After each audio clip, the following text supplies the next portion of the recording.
اسمحوا لي ان الفيديو ده يكون غريب ومختلف شوية. سؤال بسأله لنفسي، يمكن ما طرحتوش على حد، وهو اشمعنى اللغة العربية؟ يعني ليه ربنا عز وجل اختار اللغة العربية ان هي تكون لغة القرآن الكريم؟ انا بسألكوا السؤال ده، انا مش جاية هسأل سؤال وهجاوب عليه. انا يعني اعرف ودرست ان ربنا انزل القرآن على سيدنا محمد صلى الله عليه وسلم علشان في الوقت ده كان معجزة للعرب ان سيدنا محمد امي مش متعلم وعنده اعجاز للكلمة. تمام.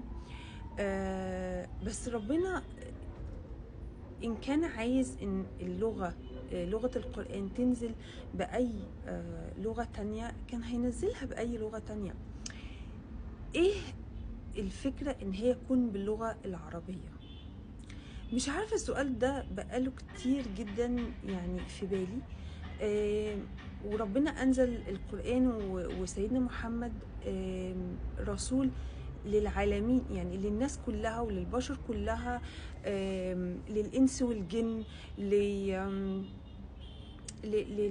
للعوالم اللي نعرفها واللي ما نعرفهاش. طيب، ما هو اللغة العربية برضو شوية فيها صعوبة، لكن سبحان الله بحس يعني أنا مش ضليعة في اللغة العربية، ده أنا ضايعة في اللغة العربية.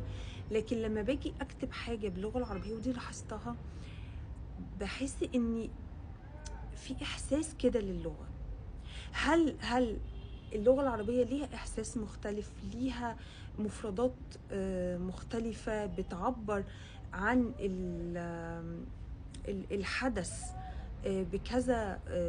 بكذا معنى، أو إعجازه إن كل فترة من الزمن الناس تقدر تفهم باللي يناسبها بالزمن بتاعها. مش عارفة، ده تفسير أو مش تفسيري، يعني ده فهمي لأن ربنا أنزل اللغة العربية أو أنزل القرآن باللغة العربية. بس لو حد عنده تفسير آخر أو عنده معنى وفهم آخر، ياريت يقول، ياريت، عشان أنا حابة جدا جدا أعرف ليه اختيار اللغة العربية بس.